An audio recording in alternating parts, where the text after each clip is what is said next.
Syria की सड़कों पर अब लोग कम, लाशें ज्यादा मिल रही हैं। सीरिया में खून खराबे का वो दौर शुरू हो गया है जिसका डर पिछले 3 महीने से सता रहा था। ट्रकों में लोगों को भरना और फिर दूर सड़कों पर उनकी लाशें मिलना।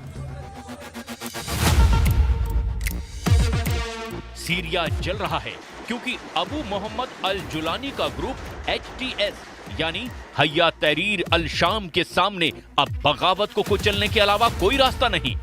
वो अपना चोला उतार कर अब अल कायदा के असली अवतार में आ गया है, लेकिन बगावत को लेकर उसका तनाव का मीटर तेजी से एक्टिव हो गया है। जुलानी को लताकिया के साथ दमिश्क में बगावत का खतरा है।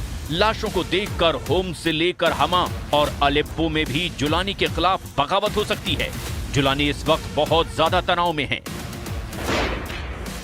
लताकिया से 25 किलोमीटर दक्षिण में जबले शहर का वीडियो देखिए। इस शॉपिंग सेंटर में एक लड़का ग्रेनेड फेंकता है। यही हाल अब बाकी सीरिया में होने का खतरा मंडराने लगा है। बगावत को रोकने के लिए जुलानी ने बड़ा ऑर्डर जारी कर दिया है। सीरिया में नरसंहार शुरू हो चुका है। जितना जुलानी हंस रहा है, सीरिया में उतनी लाशें गिर रही है। 24 घंटे के अंदर सीरिया में 1000 से ज्यादा लोगों को मौत के घाट उतार दिया गया है। इस वक्त सीरिया में टक्कर है बशर ब्रिगेड और जुलानी के जल्लादों के बीच, और इस टक्कर में सीरिया जल रहा है। सीरिया के लताकिया और टार्टस में बहुत ही खतरनाक गृह युद्ध तेज हो गया है। सड़कों पर लाशें पड़ी है। जुलानी की सेना ने बशर अल असद के समर्थकों को चुन चुन कर मारना शुरू कर दिया है। 24 घंटे के अंदर 1000 से ज्यादा लाशें बिछ गई है। मौतों का ये आंकड़ा 2011 में सीरिया गृह युद्ध के बाद सबसे ज्यादा है। 8 दिसंबर 2024 को बशर अल असद के तख्ता पलट के ठीक 3 महीने बाद सीरिया में 24 घंटे के अंदर ही 1000 लोगों को जान से मार डाला गया है। यानी 8 दिसंबर को तख्ता पलट और 8 मार्च को नरसंहार। मारे गए 1000 लोगों में 750 से ज्यादा अलावी समुदाय के हैं, जिससे सीरिया के पूर्व राष्ट्रपति बशर अल असद भी आते हैं। इसके अलावा ईसाई समुदाय के लोगों की हत्याएं हुई है और बाकी मिलिशिया से भी बदला लिया गया है।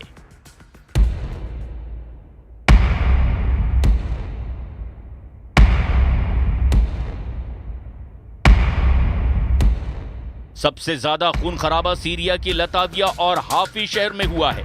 वीडियो ऐसे हैं जो विचलित कर सकते हैं। जुलानी की सेना का भी दावा है कि बशर अल असद के समर्थकों ने उनके 200 लड़ाकों को मार गिराया है और उसी के बाद ये खून खराबा शुरू हुआ। अब जुलानी का ऑर्डर है कि वो बशर अल असद के हर उस समर्थक को खत्म कर दें जो उससे टक्कर लेना चाहता है। इन्नकुम बिफ़िअलिकुम अश-शनीअ बिक़त्ल मन यहमी सूरिया व यस्हरु लिख़िदमतिहा वाक़्तिहाम अल-मशाफ़ी व तरवीअ अल-आमिनीन क़द अ'तदयतुम अला कुल्ल अस्सूरियीन व इन्नकुम बिहाज़ा क़द इक़्तरफ़्तुम ज़ंबन अज़ीमन ला युग़्तफ़र। जुलानी ने सड़कों पर टैंक भी उतार दिए हैं। ये लताकिया है और सबसे ज्यादा हत्याएं इसी शहर में हुई हैं। लताकिया सामरिक रूप से काफी अहम है।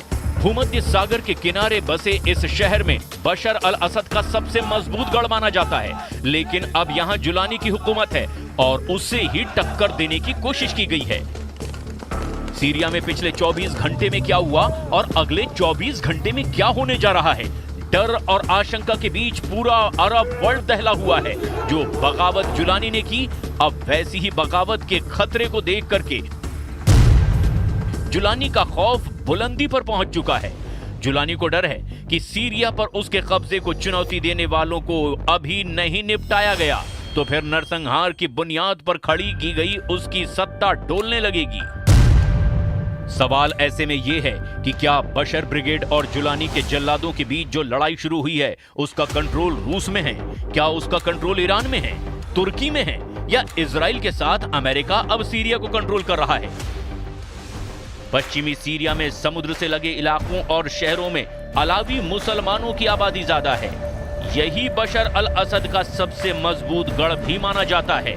यहीं से जुलानी को सबसे बड़ी बगावत का खतरा भी है और उसका डर सही साबित हुआ। सीरिया में इस वक्त जुलानी का कंट्रोल है और वो बड़ा बदला लेना चाहता है। 24 घंटे में 1000 लोगों को मौत के घाट उतार दिया गया है, जिसे 2025 का सबसे बड़ा नरसंहार कहा जा रहा है।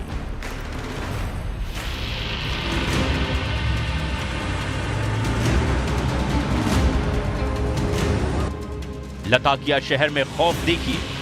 लताकिया इंटरनेशनल एयरपोर्ट के बाहर हजारों लोग इकट्ठे हो गए हैं। यहीं पर रूस का मिलिट्री बेस भी है और ये लोग अब रूस से पनाह मांग रहे हैं ताकि किसी तरह जुलानी के गुस्से से बच सके, क्योंकि जुलानी के ऑर्डर पर उसके लड़ाके बशर अल असद के समर्थकों को चुन चुन कर मार रहे हैं। इनके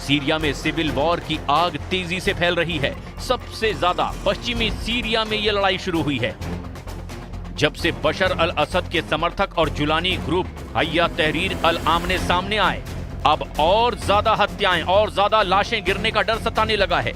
जुलानी ने उत्तरी सीरिया के लड़ाकों को दक्षिण की तरफ कूच करने का ऑर्डर दे दिया है। जिस देश पर जुलानी ने इस लड़ाका ब्रिगेड की मदद से कब्जा किया, अब वो इन्हीं के जरिए अपना कब्जा बनाए रखने की लड़ाई तेज कर रहा है। जुलानी के एक इशारे पर जान देने और जान लेने वाले ये लड़ाके HTS ग्रुप यानी हय्या तहरीर अल शाम ग्रुप के हैं, जो सीरिया में पहले अल कायदा के नाम से जाना जाता था। जुलानी ने जब सीरिया पर कब्जा किया, उसके बाद HTS को पश्चिम और अरब देशों ने एक तरह से मान्यता भी दे दी, क्योंकि वो जुलानी के साथ रिश्ते मजबूत कर रहे हैं। जुलानी इन्हीं लड़ाकों या यूं कहें कि पूर्व अल कायदा के आतंकियों की मदद से फिर से पूरे सीरिया पर अपने कंट्रोल को मजबूत करना चाहता है। इनके पास हथियारों के नाम पर ये छोटे ट्रक और SUV कार हैं और इसमें ऐसी गाड़ियां भी हैं जिन पर एंटी एयरक्राफ्ट गन भी लगी हैं। ये इदलिब है और यहाँ के रहने वाले कई HTS लड़ाके बशर अल असद के समर्थकों के हाथों मारे गए हैं।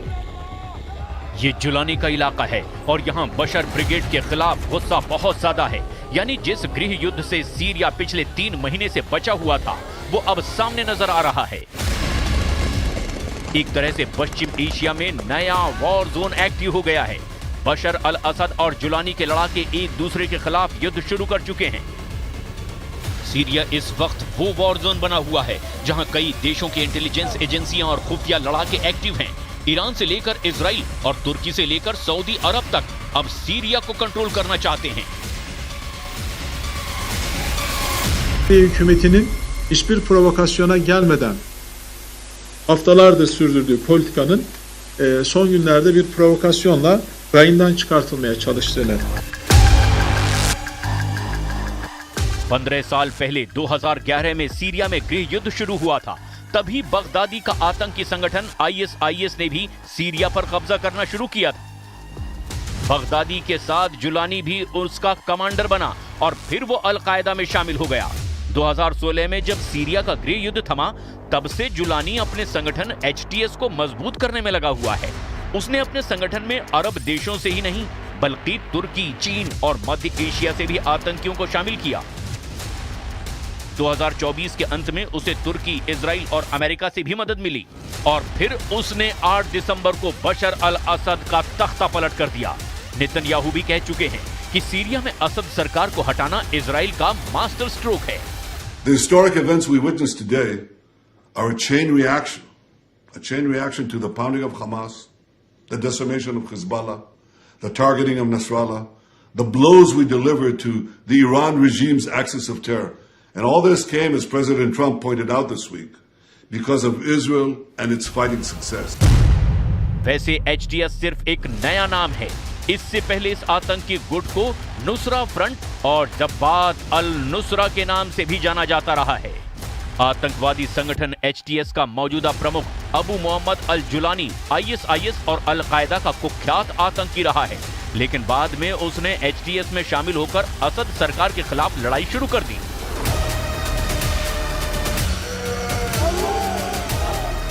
अगले 24 घंटे सीरिया के लिए बहुत ज्यादा अहम हैं।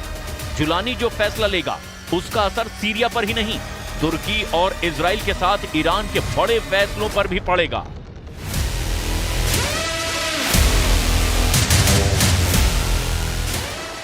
सीरिया के अंदर बड़ी तबाही का खतरा है। सड़कों पर लाशें और लोगों की मौत के घाट उतारने वाले वीडियो से अब दहशत बहुत ज्यादा फैल चुकी है।